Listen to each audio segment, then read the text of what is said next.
In a heartbreaking and troubling tale, 23-year-old Chandler Halderson faced accusations of murdering his parents, Bart and Krista Halderson. As investigators searched for answers, they uncovered disturbing evidence of the brutality of the crime.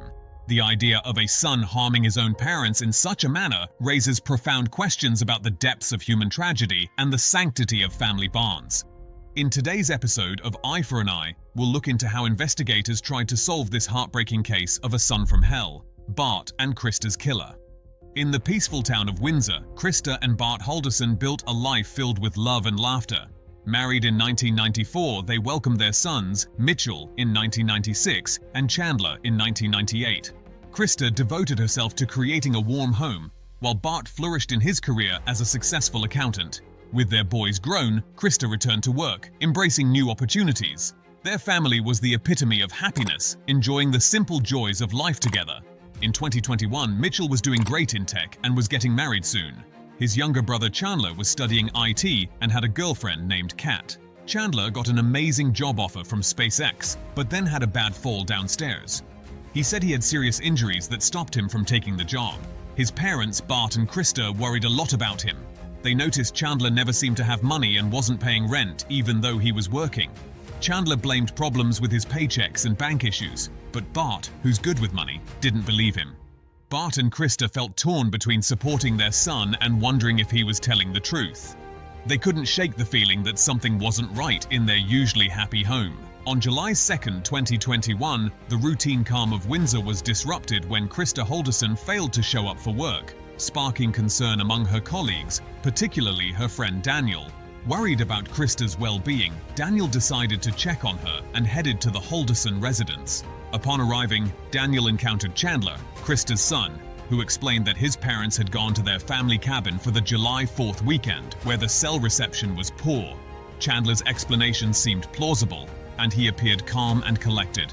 Meanwhile, Chandler spent the holiday with his girlfriend Kat and her family, enjoying festivities and pool time. According to Kat, Chandler seemed relaxed, even able to exercise in the pool, aiding his recovery from his previous injuries. As the days passed without any sign of Bart and Krista's return, Chandler's worry grew. On July 7, 2021, he took action and filed a missing person report with the Dane County Sheriff's Office. Chandler recounted to authorities how a couple had supposedly picked up his parents on July 1st, taking them to the cabin while leaving their vehicles at home. Chandler admitted he didn't recognize the mysterious couple. In his efforts to find his parents, Chandler went door to door in the neighborhood, seeking any information. However, his search yielded no leads. He even shared a text message from his mother, supposedly confirming their arrival at the cabin.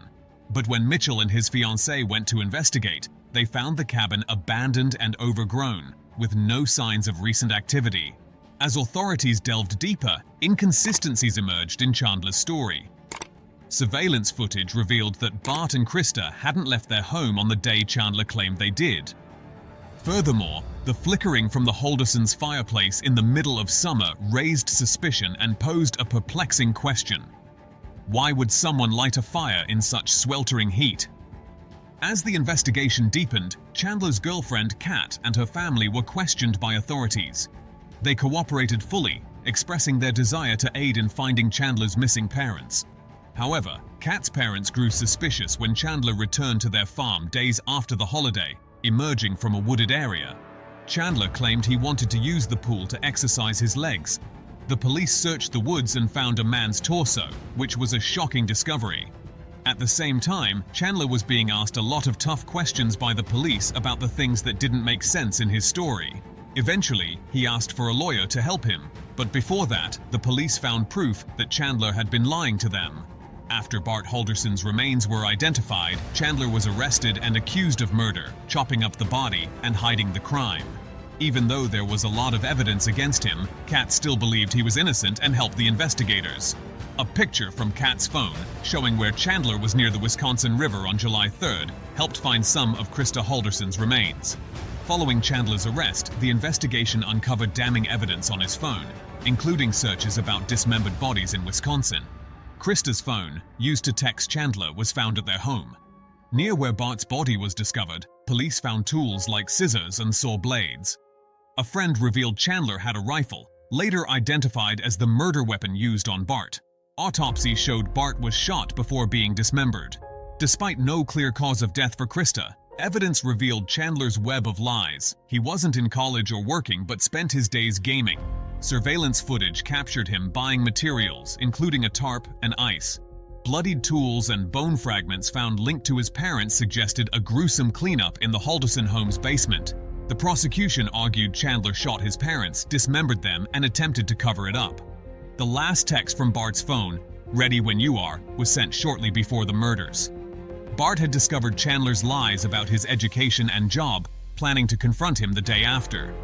During the trial, Chandler said he didn't do it, but the evidence against him was strong. Medical records and people's testimonies showed he likely did it. Even though his defense didn't do much, the jury quickly decided he was guilty of both murders. Chandler received a life sentence without parole in 2022. It's a sad ending to a story full of lies and betrayal. Despite the verdict, unanswered questions lingered. What drove Chandler to commit such heinous acts against his own family? What became of the once happy Halderson household, now shattered by tragedy? Thank you for watching Eye for an Eye. If you found this video informative, please give it a thumbs up and subscribe to our channel. Remember to hit the notification bell so you never miss an update. If you have any thoughts or theories about this case, feel free to share them in the comments below. Stay tuned for our next episode.